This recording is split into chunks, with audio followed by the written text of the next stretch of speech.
नमस्कार, मैं विकास कुमार आप सबका हार्दिक स्वागत करता हूं तर्क द लॉजिक में। आजकल आप बहुत सुन रहे होंगे यूनिफॉर्म सिविल कोड के बारे में, यानी समान नागरिक संहिता के बारे में। अब ये क्या है, इसके बारे में बात करने से पहले हम आपको बताना चाहेंगे एक ऐसा बिल जिसके बारे में बहुत कम लोग जानते हैं और जिसे हम कहते हैं हिंदू कोड बिल।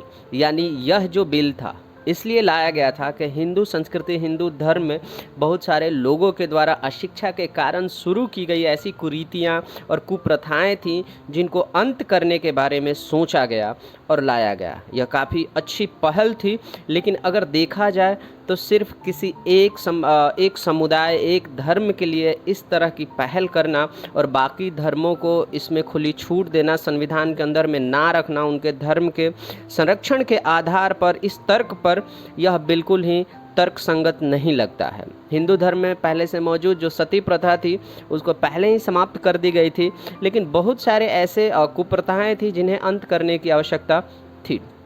और उसी क्रम में सबसे पहले अगर देखा जाए तो ये जो हिंदू कोड बिल था B.R. अम्बेडकर के द्वारा लाया गया था। 1947 में संविधान सभा के समक्ष रखा भी गया था। इस पर बहस भी होती रही, लेकिन समय के साथ जैसे जैसे ये आगे बढ़ा इसका विरोध भी हुआ, कुछ लोग समर्थन में भी आए।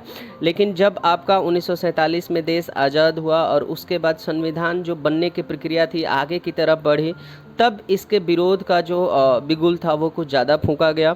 और उस क्रम में इसमें सपोर्ट करने वाले लोगों में अगर देखा जाए तो अम्बेडकर थे, नेहरू थे, लेकिन विरोध करने का अगर बड़ा चेहरा किसी का था तो वो डॉक्टर राजेंद्र प्रसाद थे। अब इससे पहले कि हम विरोध और इसके लागू होने की बात करें, हम जान लेते हैं कि हिंदू कोड बिल में आखिर ऐसा क्या था जिसके आधार पर इस बिल को पास कराने के लिए कुछ लोग समर्थन में थे तो कुछ लोग विरोध में थे। अब इस बिल में लगभग 8 अधिनियम थे। अब 8 अधिनियम में सबसे पहला अधिनियम था हिंदू विवाह का, जिसमें एक हिंदू धर्म में रहने वाला कोई भी पुरुष एक से अधिक पहले शादियां कर सकता था, विवाह कर सकता था, जिस पर कि इसमें रोक लगा दिया था। यानी कि इस बिल के माध्यम से एक व्यक्ति जो कि हिंदू धर्म में है वह एक साथ एक से अधिक शादी नहीं कर सकता, यानी एक पत्नी के रहते हुए वो दूसरी शादी नहीं कर सकता है। अब इसमें एक तलाक की भी व्यवस्था की गई थी। खैर, ये जो शब्द है तलाक, ये हिंदी में नहीं मिलता है क्योंकि हिंदू संस्कृति में तलाक की जो परंपरा थी कभी नहीं थी, लेकिन इस कानून में इसे शामिल किया गया कि अगर कोई महिला किसी भी कारणवश पुरुष के अन्याय, अत्याचार या किसी भी अन्य कारण से अगर शोषित हो रही है तो वह अपने अधिकार के लिए पुरुष को तलाक दे सकती, वो इस अधिनियम में शामिल था।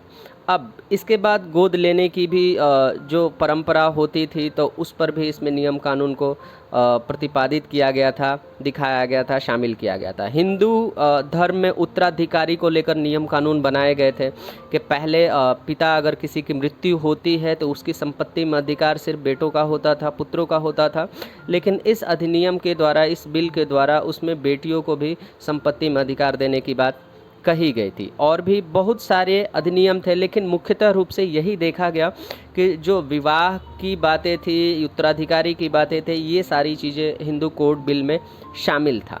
अब समर्थन करने के ये सारे कारण आप बोल सकते हैं कि बिल्कुल जायज़ है। महिलाओं को भी पहले बहुत सारे अधिकार ऐसे थे जो नहीं मिले थे, लेकिन इस बिल के द्वारा उन्हें अधिकार देने की जो कवायद शुरू की गई थी काफ़ी अच्छी थी। लेकिन इसका विरोध का कारण क्या था? तो इसका विरोध का एक और एक मेन यही कारण था कि यह सिर्फ हिंदू धर्म और हिंदू समुदाय को मानने वाले लोगों के लिए ही था।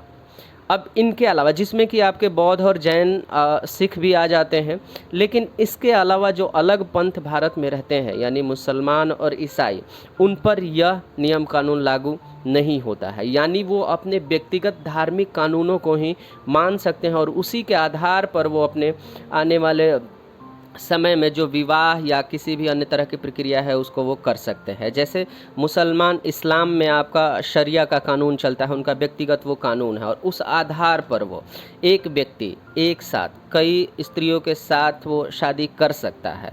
इतना ही नहीं, अगर अगर कोई लड़की है, उसकी शादी की बात है, तो उस शरिया कानून में भी उसकी एक उम्र, जैसे लगभग अगर 12-15 साल की लड़की भी है तो उसको भी शादी लायक समझा जाता है, जबकि भारतीय कानून के द्वारा इसे या तो 18 या 21 साल माना गया है।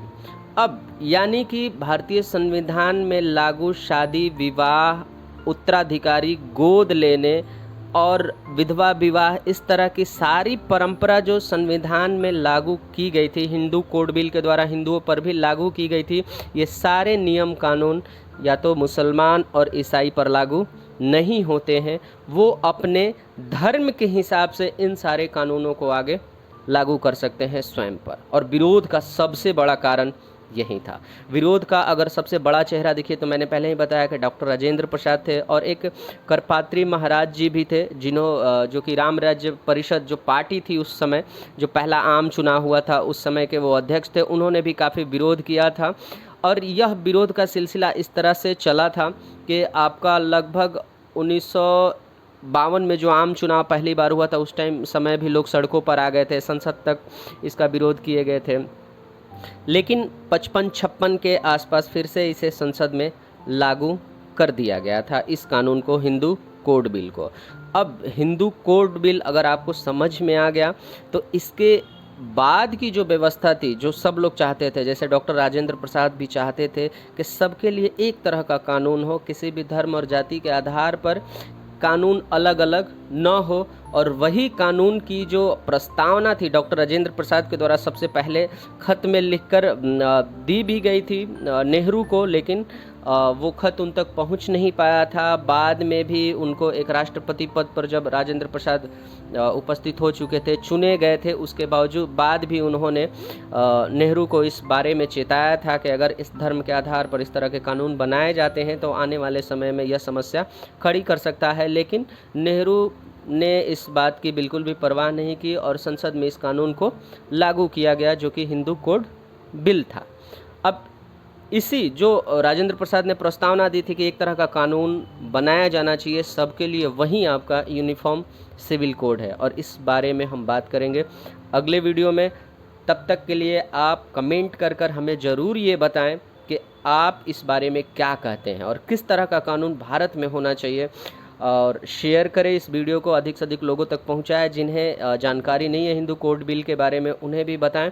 और फिर हम मिलेंगे अगले वीडियो में, तब तक के लिए आपका बहुत बहुत धन्यवाद।